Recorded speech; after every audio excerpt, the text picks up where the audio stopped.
Coming up today, PSG and Spurs light up the Super Cup, Leeds United look to have landed the Premier League's suavest striker, and we show you the manager who will give you stupid answers if you give him stupid questions. It's Sammy James here on Thursday, August the 14th. Welcome to First Up Football.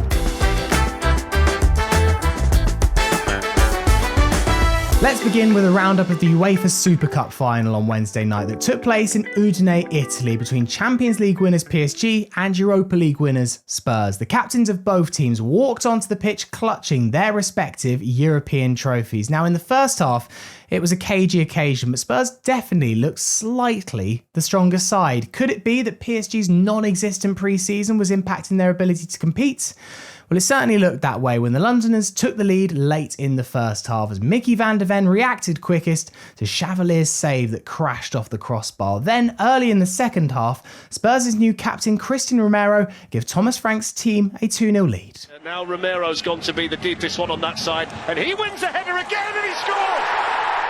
Oh dear. PSG's new goalkeeper, Lucas Chavalier, who has been brought in to replace Gianluigi Donnarumma with a bit of a howler. Romero's header was easily savable for a keeper of that calibre, but he could only parry it into the net. Donnarumma, incidentally, now subject of interest from Manchester City, according to reports earlier on Wednesday. However, there was a big twist in this game as PSG's smart subs made big impacts, leading to 2 goals in the final 10 minutes. Lee Kangin gave the Parisians a lifeline, then Gonzalo Ramos headed in an equaliser to send the game to penalties, and the shootout followed a similar pattern, with Spurs taking an early 2-0 lead, but then missed spot kicks from Van der Ven and Mathys Tel meant that PSG had the chance to win the shootout. And he scores! And the Champions League winners are Super Cup winners. And Paris Saint-Germain beat Tottenham Hotspur on penalties. Nuno Mendes with the winning spot kick to give PSG the victory. A couple of terrible penalties from Spurs there, both after attempting the little stutter before kicking the ball, which I'm never convinced is that great a tactic. Anyway, Spurs were oh so close to a victory, but in the end, dare I say, it was a little bit Spursy. Next, let's catch up on all the latest news in the transfer market. And firstly, it looks like this very suave gentleman could be on his way to Leeds United. How does it feel to be the most stylish footballer here? Just here? No, of all time. Okay, thank you. Good, I guess. He does scrub up quite well, that boy. Yes, Dominic Calvert-Lewin looks to be heading to Leeds United after the Yorkshire-based club reached an agreement in principle with the player. Now, Dominic left Everton this summer on a free after his contract expired at the end of the season, and he undertook a medical yesterday. An announcement is expected imminently, according to David Ornstein. Next, let's do a complete 180 on this news that we mentioned on yesterday's pod.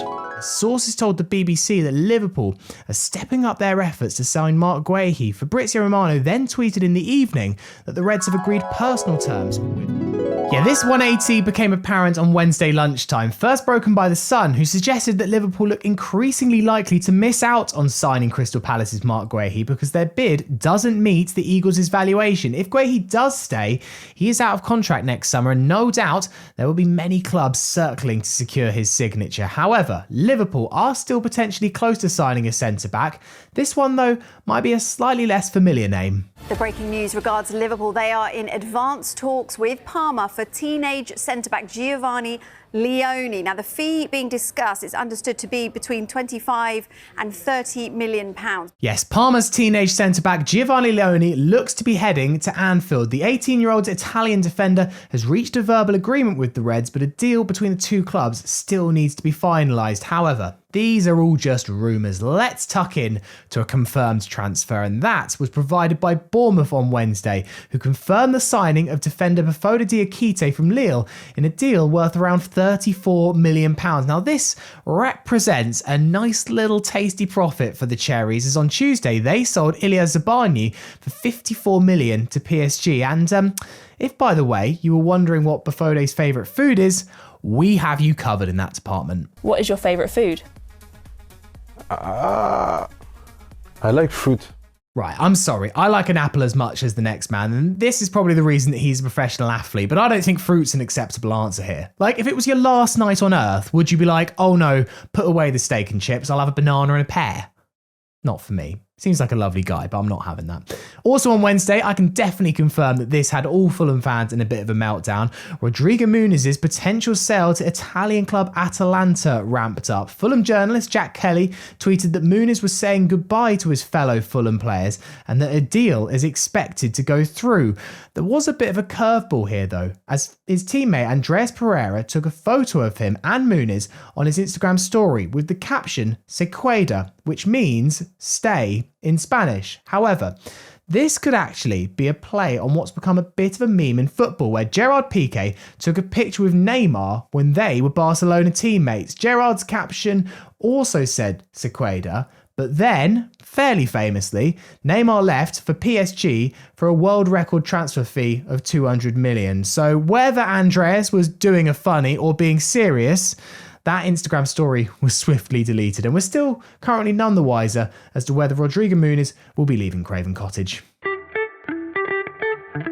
Away from transfers, and on Wednesday there were a few more matches in the League Cup first round. The result of the night was definitely Huddersfield Town of League One, who beat Leicester City 3-2 on penalties after a 2-2 draw. However, the moment of the night was undoubtedly Gustavo Hamer of Sheffield United, who scored a ridiculous goal from the halfway line away at Birmingham City. Harmer's gone for goal from distance, and Bino is off his line, and Harmer has scored an absolute world-class goal. He's taken full advantage. He did look up. He did see it. He did land it. Insane from Gustavo Hamer, but it wasn't enough to get the Blades a win. A late Jay Stansfield goal meant that Birmingham won 2-1. And before those matches, the draw for the second round of the Carabao Cup was made. And for the first time in 11 years, it featured Manchester United at this stage due to their non-participation in Europe this season. That meant a dream draw for this League Two side. Number 7. And finally, Grimsby Town have come out at home, and they will probably know who they are getting. Number 10. Which is Ruben Amorim's Manchester United. Oh yes, the COD Army will host Manchester United at the end of August. Also, there are 2 all-Premier League ties, with Bournemouth hosting Brentford and Wolves at home to West Ham. Meanwhile, League One side Mansfield Town landed a fun draw as they'll head to Everton's brand new Hill Dickinson Stadium. Elsewhere, and Premier League Chief Executive Richard Masters reacted to the news that Villarreal and Barcelona are trying to arrange a La Liga match to take place in Miami, Florida this December. Now, previously, the Premier League tried to propose arranging a 39th match abroad in order to try and increase the appeal of the Premier League, but Richard very much distanced the league from attempting anything similar. It hasn't changed our view about matches abroad. We did look at the 39th game way back when, with lots of controversy. I recall that very clearly. And our objective at the time, when thinking about it, was to help grow the Premier League around the world, and we've been able to do that through different means. And are you a big fan of Football Manager? Because on Tuesday it was announced that after 5 months of silence from the game's makers Sports Interactive, that FM26 would be dropping soon. Now, back in February, the developer cancelled FM25 due to a variety of challenges, but it looks like those hurdles have been overcome, although there was no confirmed release date in their trailer on social media.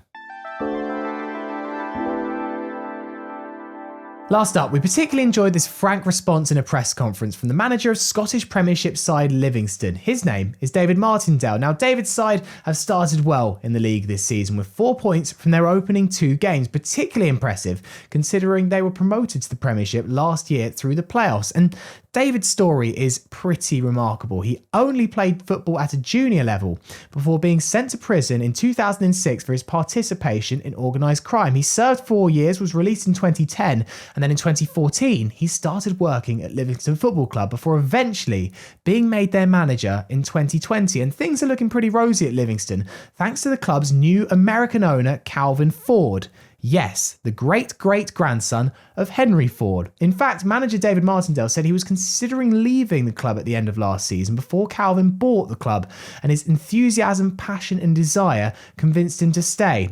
Anyway, in this press conference, David, who isn't the type to suffer fools gladly, was asked how he stays in touch with Calvin given that he lives in America. Yeah, here's his response. We've got this thing over at the football club. We've got this thing called a phone, and I don't know if they've got them at other clubs, to be honest.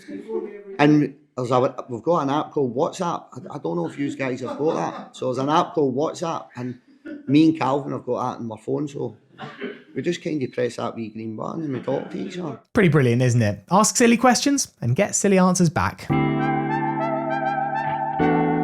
That is it for First Up Football today. Thank you to everyone who has left us a review on Apple Podcasts. We had a brilliant time reading through those yesterday. We hugely appreciate every one of you who has left one, and we hear that they really help the algorithm. We don't know if that's true, but it can't hurt. So if you are enjoying the show, please do leave us a review. Also, we're gaining more subscribers to our Substack, firstupfootball.com. Our first write-up newsletter goes live on Friday, so subscribe and that little treat will land in your inbox. We will be back tomorrow looking ahead to the first Premier League match day of the new season.